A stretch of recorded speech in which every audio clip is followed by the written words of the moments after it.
Ce mercredi 10 juillet s'est tenue au siège de EDS la toute première Assemblée générale du Conseil politique permanent CPP dirigée par le ministre Emmanuel Mouni.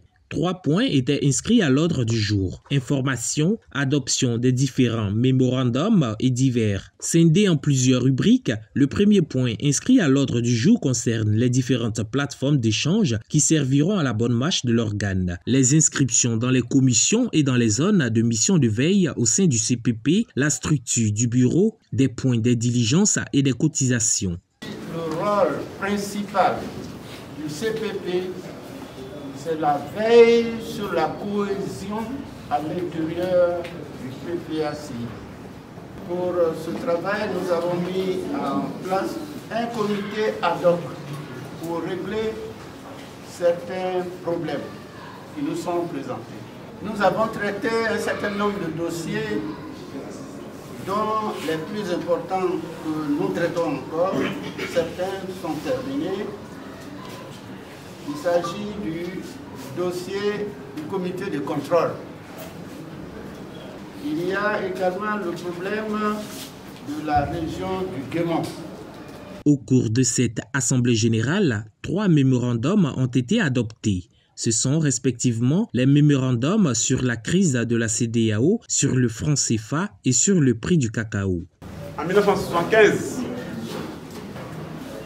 la CEDEAO a été créée dans la perspective de réaliser un rêve qu'on appelle l'intégration économique en Afrique de l'Ouest. Ce rêve consistait en la mise en commun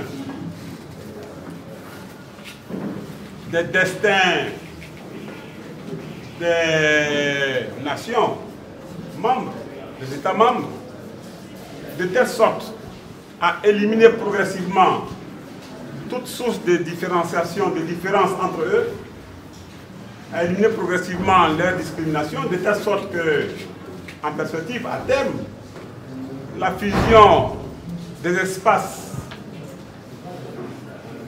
des nations membres aboutisse à un espace homogène, unique, dans lequel on s'attend à ce que les produits circulent librement, dans lequel les personnes circulent librement, les capitaux circulent librement, dans lequel on adopte une monnaie unique qui circule tout aussi librement, dans lequel on adopte des politiques économiques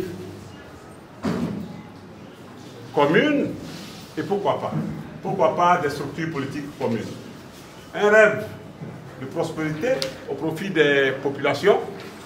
Le gouvernement dit j'augmente de 50% le prix du cacao.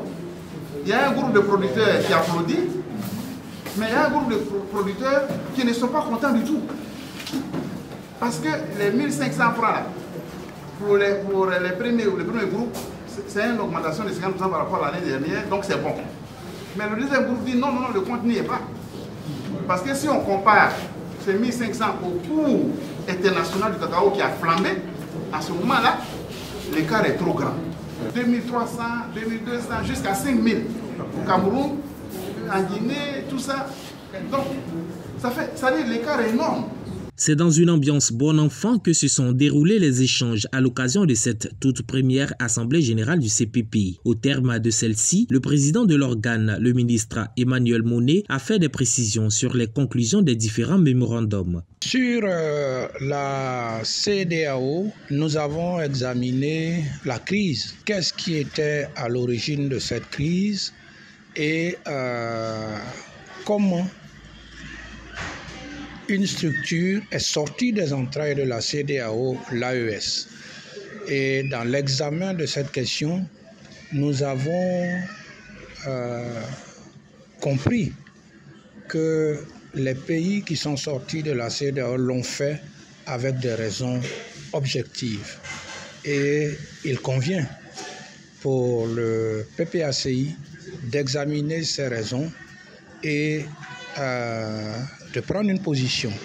Pour nous au CPP, nous sommes convaincus que la sortie de l'AES est une des conséquences des manquements graves que l'on a observées au niveau de la CEDEAO et la Côte d'Ivoire elle-même, dans le cadre de la crise, a été frappée par les manquements de la CEDEAO.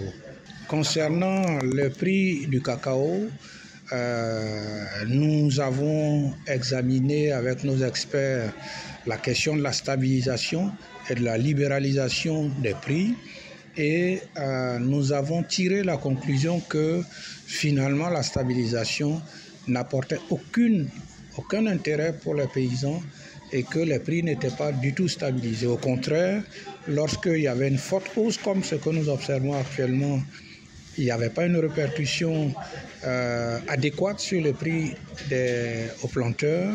Par contre, lorsqu'il y avait de grosses baisses, les baisses étaient systématiquement répercutées. Et donc, quand on observe cela et compte tenu de la structure même officielle des prix qui indique qu'aux paysans doit être versé 60% du prix CAF, aujourd'hui, le prix auquel le cacao doit être acheté aux paysans est de l'ordre de 3 000 francs CFA. C'est donc une des conclusions que le mémorandum va présenter à la direction du PPAC. En plus de sa mission primordiale, qui n'est autre que la cohésion sociale au sein du parti, le Conseil politique permanent CPP prend part à l'opération CAPA 2025 et mobilise ses membres pour le 14 juillet relativement à la visite du président Laurent Gbagbo à Bonoa.